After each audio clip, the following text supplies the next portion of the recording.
Hola amigos, la vez anterior hablamos del aborto, vamos a seguir reflexionando sobre esta práctica tan difundida desgraciadamente. Presentamos algunos de los métodos más utilizados hoy día para realizar el aborto y vamos ahora también a hablar del aborto, pero ya desde el punto de vista de cómo están las cosas en el mundo, las leyes y toda la polémica, todo el debate ético. El aborto, al fin y al cabo, con un método o con otro, consiste en poner fin a la vida de un ser humano antes de que nazca, cuando está todavía gestándose en el seno de su madre. El aborto, por lo tanto, es el aborto al que nos referimos, el aborto voluntario, es decir, hay una persona que toma una decisión que consiste en eliminar la vida del propio hijo por parte de la madre, la vida de uno que debería ser considerado un paciente por parte del médico. Al fin y al cabo, con un método o con otro, lo que sucede es que un fetito, aquí tengo una imagen de un feto ya bastante crecido, ya de unos cuantos meses, que con algunos de los métodos abortivos que vimos la otra vez puede ser también eliminado. Por ejemplo, por envenenamiento o el partial birth abortion o por histerotomía. Algunos de estos métodos lo que hacen es desmembrar el cuerpo del feto y al final quedan los resultados que vemos aquí en estas imágenes un poco crudas, pero desgraciadamente lo que es crudo no es la imagen, sino la realidad que la imagen presenta. Aquí tenemos unas cuantas imágenes de los resultados de unos abortos. Aquí vemos la manita, una cabeza, la cabeza y el resto del cuerpo, otra vez el cuerpo, la cabeza. Y sin embargo, nos encontramos en nuestra sociedad con contrastes como este. Estaba preparando hace tiempo una conferencia sobre el tema del aborto y me encontré en un periódico en Estados Unidos con este anuncio en el periódico. En la parte de arriba tenemos Herbert Schwartz, aborto, el teléfono, etc. y da el precio desde $125, bastante barato. En la parte de abajo, y yo no compuse la imagen, venía justo así arriba y abajo, adopta ahora, ¿adopta qué? No un niño, adopta un perrito, un gatito. Y dice, 50 años salvando vidas, 50 años salvando vidas de animales. Arriba, aborta cuando quieras, el precio es muy económico. Esta es nuestra sociedad, una sociedad esquizofrénica. Me acuerdo hace años cuando había el debate en Italia que llevó luego a la aprobación, a la legalización del aborto en 1978, iba yo en el autobús urbano por el centro de Roma y ahí ponía un letrero dentro del autobús que decía no a la vivisección, no al uso de animales para experimentación clínica, etcétera, o para experimentación. Y detrás en la calle veo que pone viva el aborto, una W, viva el aborto. Esta es la sociedad en la que nos encontramos, como que hemos perdido un poquito el sentido de la orientación, la brújula, y ya no sabemos realmente lo que está bien y lo que está mal. Tenemos que reflexionar mucho sobre esta situación. Pero antes de entrar en el tema ético propiamente dicho, vamos a hacer muy rápidamente una historia del tema del problema del aborto. Siempre ha habido dificultades en la gestación de un niño, las expectativas, va a estar enfermo, no lo deseo, no nos lo esperábamos, etc. Siempre ha habido también la práctica del aborto, la tentación de acabar con la vida del propio hijo o de otro individuo antes de que nazca. En la antigüedad, como saben ustedes, era bastante practicado el aborto con los métodos que había entonces, que no eran tan sofisticados como los de hoy día, pero al fin y al cabo en la realidad no cambian mucho las cosas, y también se practicaba frecuentemente el infanticidio, cuando el pater familias romano no cogía al hijo, lo levantaba en brazos y lo ofrecía a los dioses, sino que se daba la vuelta ignorándolo, para la familia era como si no hubiera nacido ese niño, lo podían vender, lo podían tirar, lo podían matar. Infanticidio también en Esparta, cuando nacía un niño que no era considerado apto para la guerra, por lo tanto para aquello que era la esencia casi de la sociedad espartana, pues los tiraban por la roca famosa y los dejaban morir. En esa misma antigüedad, en esa mentalidad que predominaba entonces, Hay muchos escritores de aquella época que daban por descontada la práctica del aborto como algo que se hace y simplemente se hace. Hay filósofos que están a favor y filósofos que estaban en contra. A favor, por ejemplo, tenemos a grandes filósofos como Platón, Aristóteles, los estoicos, la escuela estoica. En contra estaban también filósofos importantes como Cicerón o Séneca, que era también estoico. Médicos a favor y médicos en contra de aquella época. Por ejemplo, ese Sorano de Éfeso, que es el que utilizó por primera vez la palabra ginecología. En contra, en cambio, toda la escuela hipocrática, tan determinante, tan influyente en toda la historia de la medicina en Occidente, con el famoso juramento de Hipócrates, en el cual el médico se comprometía, entre otras cosas, a no practicar el aborto. Y en cuanto a las leyes, en aquella época pues hay también una diversidad. En algún momento intervienen las leyes, aunque más para proteger el derecho del padre, era el pater familias el que tenía el derecho. Entonces, estaba mal si, por ejemplo, la mujer abortaba sin el permiso del marido, o estaba mal si alguien provocaba el aborto, por ejemplo, con un golpe o algo así, sin que el marido, el padre de la criatura, diera el permiso. Pero también hay un momento, sobre todo en la época clásica del Imperio Romano, en el cual hay nada menos que una institución que la ley prevé que se llama defensor ventris. Es una figura legal que tiene el papel de defender a la criatura que es engendrada en el seno de la madre. Y por lo tanto vemos ahí una ambigüedad entre filósofos, entre médicos, en las leyes mismas. Es decir, había posiciones ya encontradas diferentes en la sociedad. Aunque, repito, era una práctica muy frecuente, o bastante frecuente. Llega el cristianismo se empieza a difundir silenciosamente, y como el fermento dentro de la masa, como decía Jesucristo, que los cristianos tenemos que ser como el fermento que va fermentando la masa, fue transformando profundamente muchas cosas, y entre otras cosas también la visión y la práctica en relación con la vida naciente, con la vida que todavía no ha sido dada a luz, y por lo tanto con el aborto.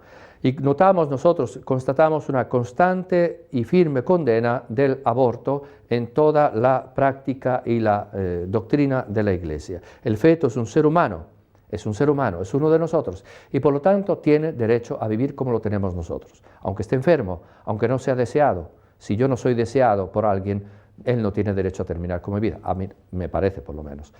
Los apóstoles no mencionan el tema del aborto, y entonces algunos deducen, ¿lo ves?, no lo condenan, claro, pero es que para los cristianos era tan impensable el aborto que ni siquiera sienten la necesidad de hablar de ello, porque era algo que simplemente no estaba en el horizonte de las posibilidades de los cristianos.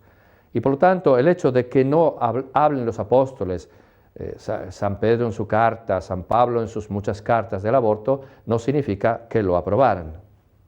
Pero en cuanto encontramos los primeros textos después de los apóstoles, después del Apocalipsis, de lo que llamamos Nuevo Testamento, los primeros textos que hablan ya de doctrina moral para los primeros cristianos, como es, por ejemplo, la catequesis primitiva, concretamente el primer texto después del Nuevo Testamento que llamamos Didache, que es una especie de catequesis que ha quedado escrita para nosotros, en ese texto encontramos ya la condena del aborto. ¿Por qué? Porque ya el cristianismo empezaba a difundirse en el mundo romano, en el mundo griego, donde, como hemos visto, se practicaba mucho el aborto, y entonces ya se veía la necesidad de decir también a los cristianos, señores, eso no está bien, eso un cristiano no lo puede hacer. Lo encontramos en una carta famosa del así llamado pseudo Bernabé, lo encontramos también en las llamadas constituciones apostólicas, son todos textos del segundo, tercer siglo después de Cristo. Y lo encontramos también muy interesante entre los santos padres que se llaman apologistas. Los apologistas son esos santos padres, esos primeros escritores, la mayoría obispos, etcétera, que hacían lo que se llama apología, o sea, defendían la visión cristiana, la vida de los cristianos, ante los paganos que les acusaban de mil cosas. Y es interesante ver que ellos, entre las abominaciones que denuncian de la vida de los paganos, enumeran también el aborto, el infanticidio, las luchas sangrientas que llevaban a la muerte de algunos gladiadores en el circo romano, etcétera, etcétera, y también el aborto. El aborto es considerado un homicidio, que es lo que es, porque homicidio significa uccidere homo, o sea, causar voluntariamente la muerte de un ser humano. Y en este caso estamos hablando de eso. Un ser humano que todavía no ha visto la luz, que no ha nacido, pero que ya está ahí, como hemos estado también cada uno de nosotros durante 9 meses en el seno de nuestra madre. También es interesante ver cómo la legislación canónica, o sea, las normas de la vida de la Iglesia durante siglos, ha considerado este tema del aborto. Y vemos cómo en muchos textos, en algunos siglos, se aplicaba la así llamada pena de excomunión para quien practicaba el aborto, penitencias muy largas para quien se arrepentía después de haber hecho el aborto, para que pensaran. Y este tema es un tema también de actualidad. Salto un poquito a nuestros días, nada más para, entre paréntesis, para explicar eso. También hoy día el Código de Derecho Canónico prevé la pena de excomunión para quien practique voluntariamente el aborto, cuando el aborto se da, tanto para la madre o para quien colabore o practique o colabore con el aborto. Y uno se pregunta, bueno, ¿y por qué? ¿Por qué la pena de excomunión para el aborto y no, por ejemplo, para un homicidio de otro tipo? Si yo mato a una persona con una pistola o a 10 personas y luego me arrepiento, me confieso, etc., no caigo en la pena de excomunión.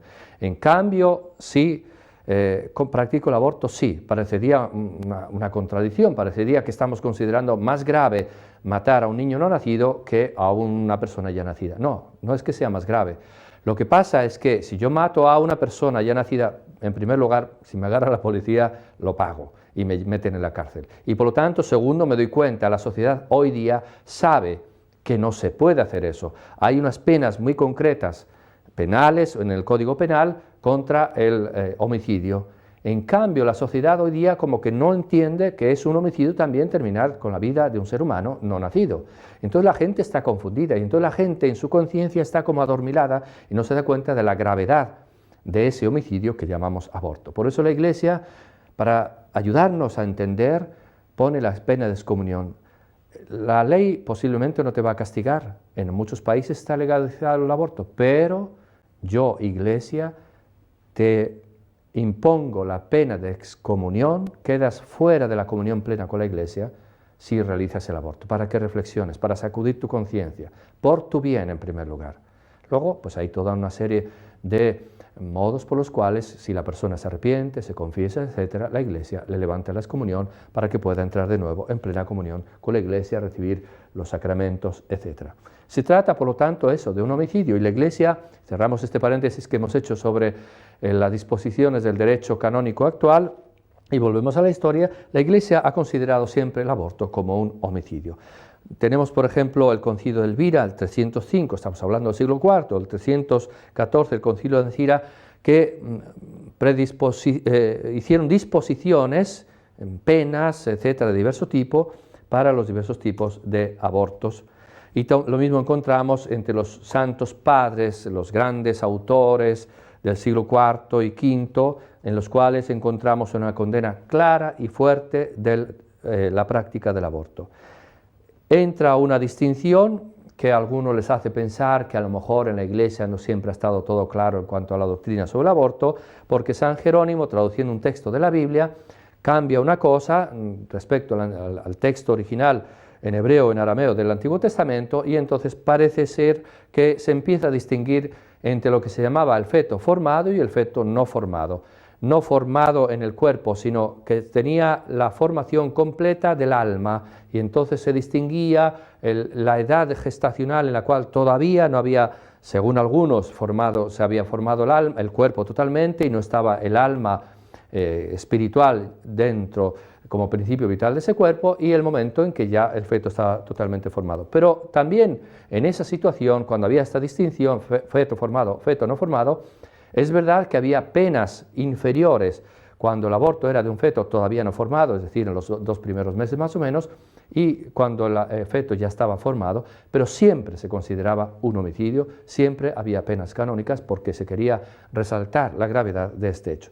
San Agustín, que tiene un influjo muy grande, condena la anticoncepción o contracepción y condena también el aborto, tanto en el caso del feto no formado como del feto formado. Tertuliano es otro autor interesante Y hay algunos que lo citan para decir que él estaba a favor del aborto, porque en un texto famoso suyo dice que a veces se practica esa necesaria crudelitate de matar al niño matricida, una crueldad necesaria porque el niño es matricida, está matando a la madre. Se refiere a la situación en la cual hay una complicación en la gestación y en el embarazo y por lo tanto hay peligro para la vida de la madre y entonces alguno dice, bueno, es necesario. Ahora, Tertuliano, en primer lugar, no es San Tertuliano, porque él mismo fue en un tema como el del matrimonio hereje, se separó de la visión de la Iglesia, aunque luego murió como cristiano auténtico, pero significa que no toda su doctrina es oro colado. Y por otra parte es difícil interpretar qué es lo que quería decir, porque él simplemente está describiendo. Dice que a veces sucede esto, que hay un peligro para la salud de la madre o para la vida de la madre, y entonces se realiza esa necesaria crueldad. No está claro si él aprobaba o no aprobaba el aborto. Lo que sí está claro es que esta visión de condena total y continua del aborto se ha dado en toda la historia, desde la Didaché que veíamos justo después de la muerte de los últimos apóstoles que siguieron a Cristo, hasta nuestros días. Y también en las legislaciones, en el occidente por lo menos, encontramos la condena. Casi siempre las leyes han condenado el aborto como una práctica homicida. Y así como la sociedad debe impedir que un ciudadano mate a otro, y si lo mata, le impone una pena para el bien de todos, para la convivencia armónica entre todos, o si uno roba algo a otro, también hay una pena para el ladrón, así también el aborto, como el infanticidio, han sido condenados durante siglos. En los últimos años han cambiado un poco las cosas.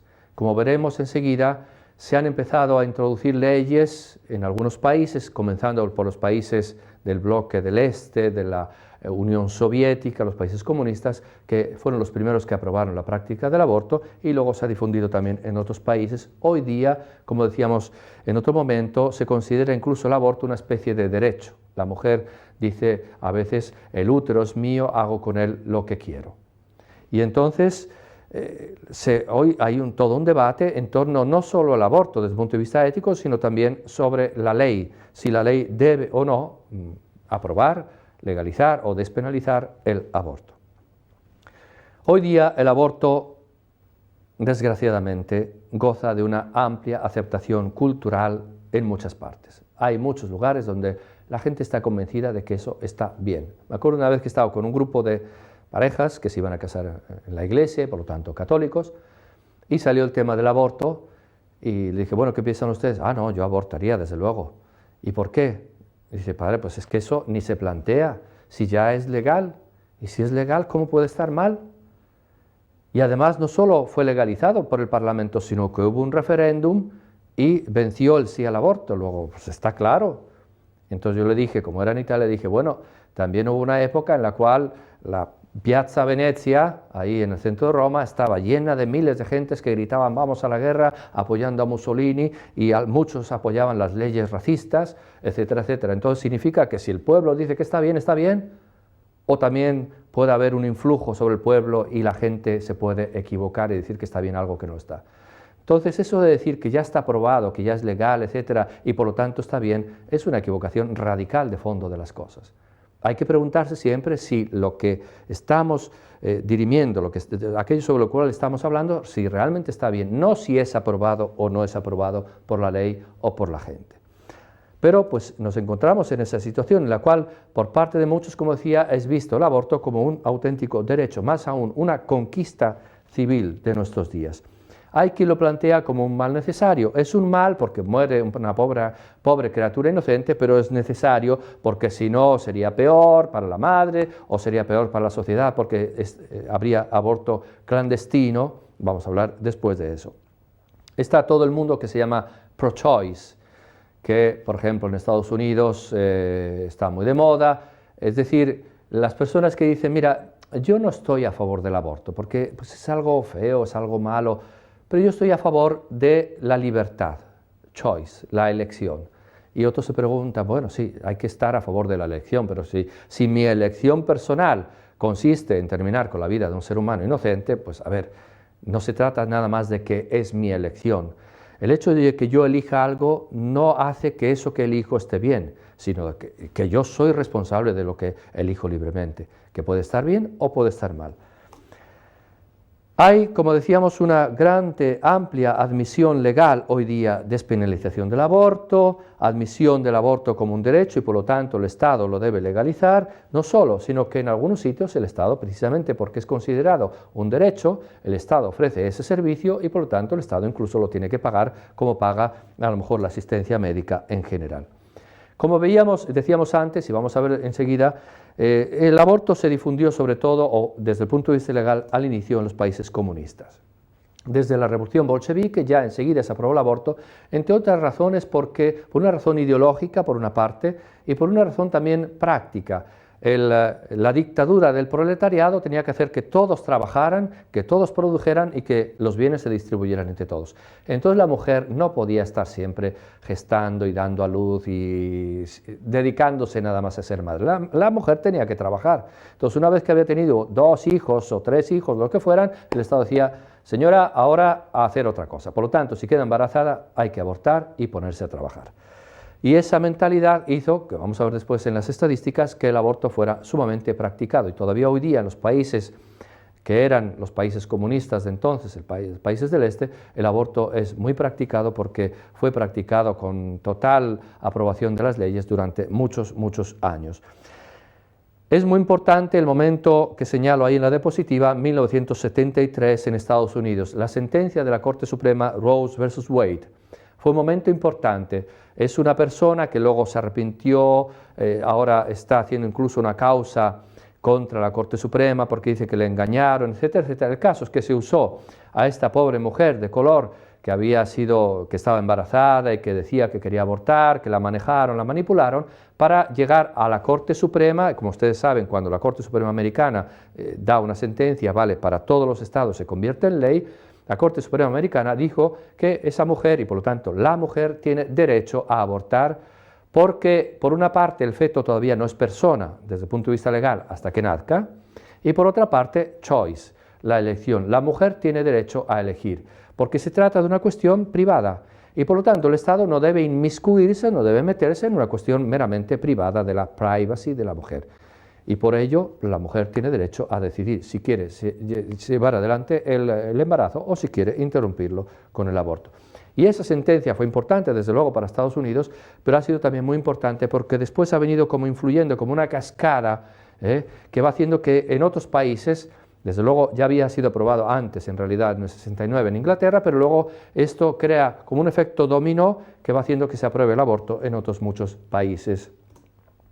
Y vamos a ver un momentito cómo efectivamente hoy día en muchos sitios es casi utilizado como un método anticonceptivo el aborto. Simplemente en vista del control demográfico, en general de la población que se considera a veces excesiva o que se está multiplicando excesivamente, o de una familia que no desea tener más hijos, se recurre al aborto. Fallan los anticonceptivos, no hay ningún método anticonceptivo que sea 100% eficaz, ni siquiera la esterilización. Y entonces, bueno, con esta mentalidad de que hay que limitar los nacimientos, hay que evitar el embarazo y a veces no funcionan los anticonceptivos, pues después de que no funciona y me quedo embarazada, ¿qué hago? Pues el aborto. Pero incluso en algunos sitios se han hecho estudios que han hecho ver que hay mujeres que recurren, o digamos también la pareja, influye también el marido, que recurren al aborto simplemente como método anticonceptivo. En lugar de estar tomando píldoras y ponerte una espiral y las consecuencias, pues simplemente seguimos adelante en nuestra vida sexual sin ningún tipo de preocupación. Si se da el embarazo, se recurre al aborto. Y es muy preocupante ver que, por ejemplo, en algunos países como Italia, España, hay bastantes mujeres que recurren al aborto 2, 3 veces, porque a lo mejor tienen un hijo, tienen 2 hijos. Han realizado ya su deseo de paternidad, maternidad, pero como no quieren más hijos, pues entonces simplemente recurren al aborto. Esto nos hace entender que estamos ante un problema que realmente confunde mucho las conciencias, pero no solo las confunde, no solo comporta la muerte de seres humanos inocentes, decíamos unos 40 o 50 millones de abortos practicados, se calcula, en todo el mundo cada año. Según un estudio, cada 3 segundos se practica un aborto en el mundo, un auténtico holocausto. Pero no solo mueren miles, millones de niños, de fetos que todavía no han visto la luz sin tener la culpa de nada, sino que también muchas veces mueren las conciencias. O mejor, no mueren, porque la conciencia nunca muere, pero sí queda profundamente herida, profundamente corrompida a veces. Y entonces hay que decir estas cosas claramente para que cada uno después, en conciencia, analice, reflexione y actúe.